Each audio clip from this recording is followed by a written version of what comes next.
All right, so we back on the SAR First Class Poll Show. I got two recruiters with me that I met in recruiting school. One's down in New York City, the other's down in Florida, living the life, the good life with the good weather.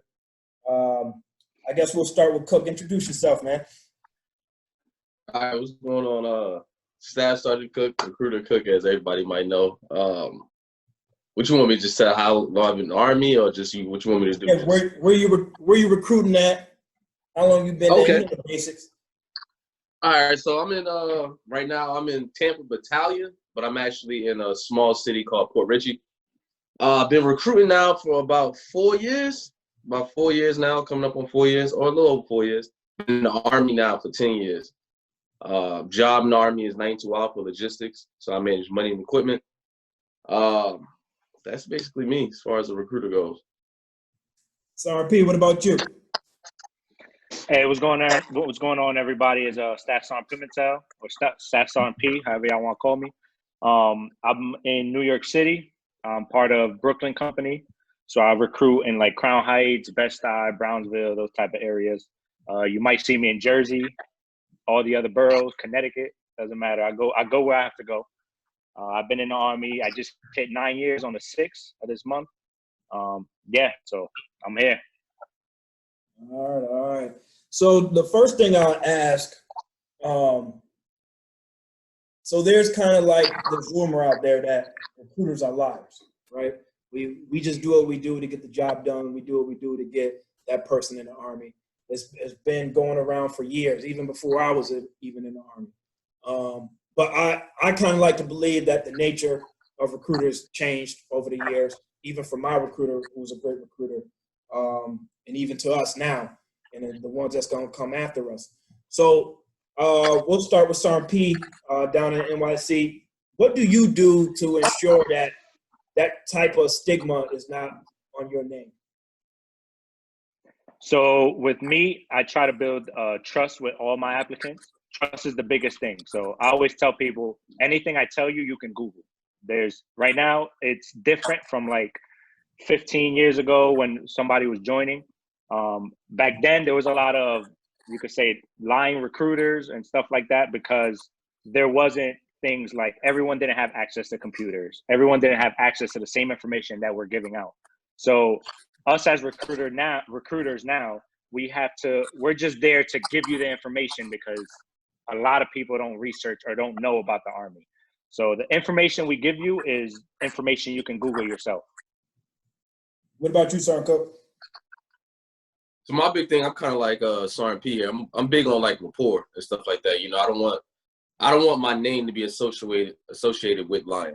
So with me, the way I look at recruiting is, if you're messaging me, or if you're messaging me back, or if you're liking my posts, if you're following me on social media platform, you already somewhat feel like you have a little interest in the Army, right? So my job, I feel like I don't want to deter you from that by lying at all. And like P just said, everything, you know, we're in 2020, you can Google everything. You know what I mean? So it's not like in the 1990s where if I told you something, you just had to run with it. So it's not like that now. So as far as recruiters lying, I can't speak for everyone, but I know for myself, I'm big on rapport and trust like P is. So I try my best to give not only the good information, but the stuff that I hate about the Army as well. Because, you know, no corporation is 100% great. So. And I want to add on to that, just like every corporation or every entity in the government, there's always their bad apples. But you can't judge a whole organization off of one or two bad apples. That's an excellent point. The same thing with like the fire department, especially the cops. You get one or two, and now the whole organization, you know, just horrible. When it's really not even like that. So let's come back to Sergeant Cooke. I got a question for you. What are some of the things that you see down in Florida where you at? Because I know different areas, they got to deal with different things, especially with recruiters. When you get applicants in your office, what's one of the trends that you see that could be better when an applicant comes in your office so they can be ready to roll with the punches with you to go through the process? All right, so a lot of things that I've run into as far as like with recruits coming into the office, they'll come, and for whatever reason, when people come to the office and they sit down in front of us, they completely forget all the questions they had. I always tell people before you come into the office, just have some questions already readily available. That way I can answer the questions you have. Because I can go ahead and I can give you all the information that I know about the Army. But it may be those little onesies and twosies questions that I may not touch on, or topics that I may not touch on, that you may have had that question. So one thing that I feel like a lot of people can help the process is just go ahead and write down your questions before you come into the office. That way I can answer all your questions that you have. What about you, P? So for me, the biggest thing I see, the community I work at is majority Caribbean. So Caribbean parents stop everything. They want full control. So a lot of applicants that come in, they can be 25, 26 years old.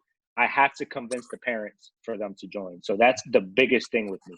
And all parents believe, a majority of the parents believe that everyone in the Army is infantry, or everyone in the military is infantry. So that's the biggest thing with me. So I always tell applicants to bring their parents, whether they're 25, 17, 30 years old. I always tell them bring their parents, their significant other, just so we can answer their questions as well, because they have a huge role in their decision. I can see both of that, especially having the recruit parents, even with grown men and women. I know that got to be tough, especially with the Caribbeans, because I know how they can be personally. So even in my area, if I can tell anybody who walked through my door is, have an idea of what you want to do, right? Don't come in the office and like, man, I don't know what I want to do. And I got to say, hey, what was your dream job? Because the Army got over 250 jobs. We could be sitting here all day. Get online, get on goarmy.com, go to YouTube, look up these jobs, and see at least which area is best for you. And then we'll get into the qualifications to see if you qualify. And then that's another thing, the ASVAB. If you call me beforehand, I will shoot you a link so you could at least take the practice test. You could at least know where you're at. Nobody wants to go to the car dealership and they know they got horrible credit, but they want the Mercedes-Benz to 2020 and they think they're going to get it with a good interest rate. Just don't work like that. Same thing with the Army. You get that low test score, you can't come here asking for intel or asking for a medical job. So y'all see that a lot? Yeah. Yes. So I see a lot of high school students, they don't know what they want to do, or they have their expectation really high of what they want to do, but don't have a plan on how they're going to get there. They think, oh, I'm gonna just go to college and figure it out, which is, I always tell my applicants, you should always have a plan. Always have a plan and know how you're going to get to where you want to get. So that's where I break it down in my interviews. I always break down, okay, this is how I can get you to where you want to get in this amount of years. What about you, Cooke? Say it again. So what about you? I agree with that, man. One of the things that I always, with also what has happened, 250 jobs in the Army, and you want people to come in and research beforehand, I would love that, right? But at the same time, a lot of kids, you also got to come in with an open mind and be receptive as well. Because just like we said, there's over 250 jobs in the Army.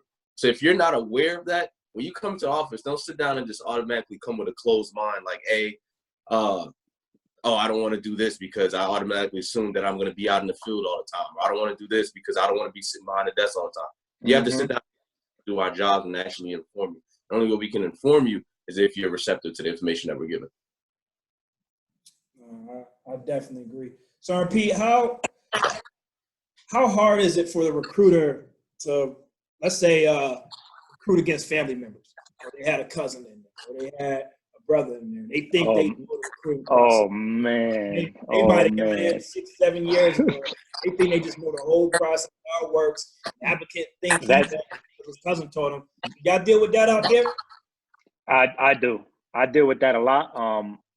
And then they think that the process is always the same. They think the process when they joined 10 years ago is the same process now. And then they'll call you, like I've been called a liar when I said I can give you the PICAP to take at home. And another service member was like, that's not a thing. There's not allowed to take the PICAP's not a thing, but they don't know that things change, regulations change. So you always have to educate that person as well. Yes.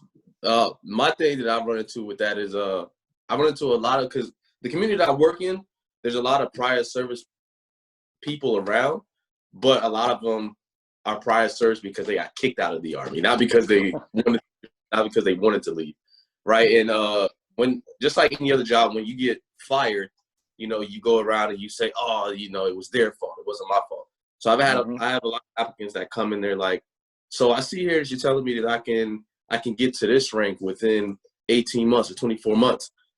And then they'll say, but my cousin was an E2 for this long. And I'm just like, yeah, what was your cousin doing in the Army that made him an E2 for 2 years? You know, so you have to make sure that when you're getting information from other people's experience, make sure you tell them to tell you all of their experience.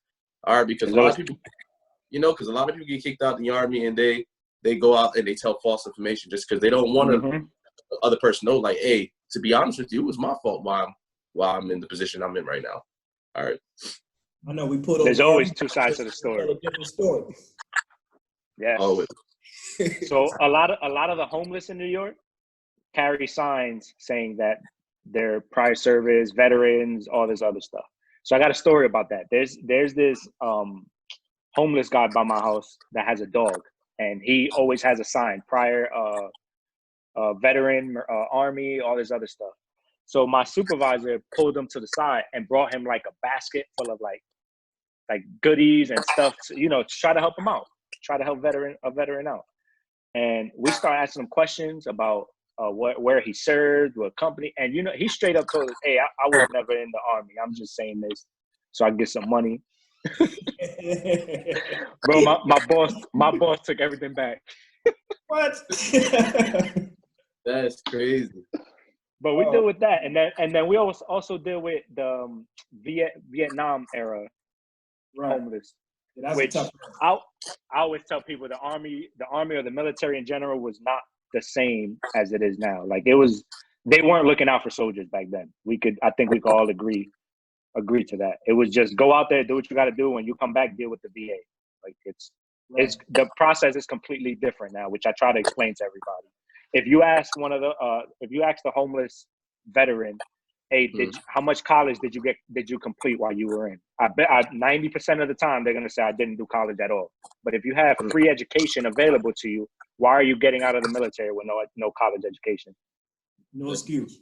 I also think it's one of those things where back in the day, the Army or the military as a whole always used to put the mission first. So it's like, okay, you was deployed 2 months ago, we need you to go again. But now the Army and the military as a whole, we gear towards family and the mission, you know, coincide.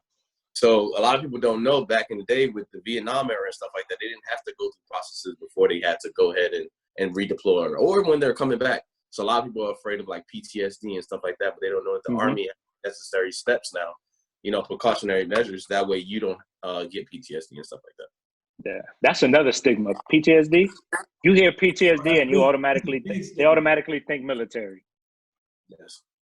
I'm like, I've had soldiers that had PTSD before coming in the Army. Yeah, people don't know you get PTSD for anything. Car accidents. Yeah. Hey, where we all grew up, you see some things. Right. They think it's just military. Yeah. You gotta recruit against the movies. You gotta recruit against TV. You gotta recruit against. Oh man. Oh man. So when you finally get somebody in the office and you finally get to sit down with them and really break down the Army, it's like you peeling back those layers on that onion. So many layers, and they really get to see. So that brings me back to my next question. We'll go with Sergeant P first. Give us like your best whole heart success story. The one that like, all right, this is what being a recruiter is all about.